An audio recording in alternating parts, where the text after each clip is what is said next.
السلام علیکم دوستوں، غریب خاندان میں پیدا ہوا ایک بچہ جس کے والد صاحب ٹوائلٹ صاف کیا کرتے تھے۔ گھر میں بہت ساری فائنینشیل پرابلمز تھیں، اس لیے اس بندے کو اپنی پڑھائی بیچ میں ہی چھوڑنی پڑی۔ اس بندے کی زندگی میں ایک ایسا بھی وقت آیا جب اس کے پاس رہنے کے لیے گھر تک کے پیسے نہیں تھے اور اسے اپنی کئی راتیں وین میں گزارنی پڑی۔ لیکن اس سب کے باوجود بھی اس بندے کا ایک خواب تھا کہ وہ ہالی ووڈ سپر اسٹار بنے۔ اس نے اپنے خواب کو حقیقت میں بدلنے کے لیے ایک بہت ہی عجیب کام کیا۔ اس نے اپنے نام سے ایک چیک لکھا اور اس پر $10 ملین کی رقم لکھ دی اور تاریخ ڈالی 5 سال بعد کی۔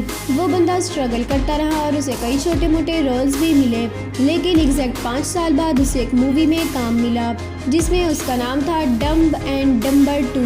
اور آپ حیران رہ جائیں گے کہ اس مووی کے لیے اسے جو چیک ملا تھا اس پر رقم لکھی ہوئی تھی $10 ملین، اور وہ بندہ ہے ہالی ووڈ کا فیمس سپر اسٹار جم کیری۔ اس کہانی سے ہمیں سبق ملتا ہے کہ اگر آپ نے کچھ بھی ٹھان لیا ہے تو دنیا کی کوئی بھی پریشانی ہمیں اس سے پیچھے نہیں کر پائے گی۔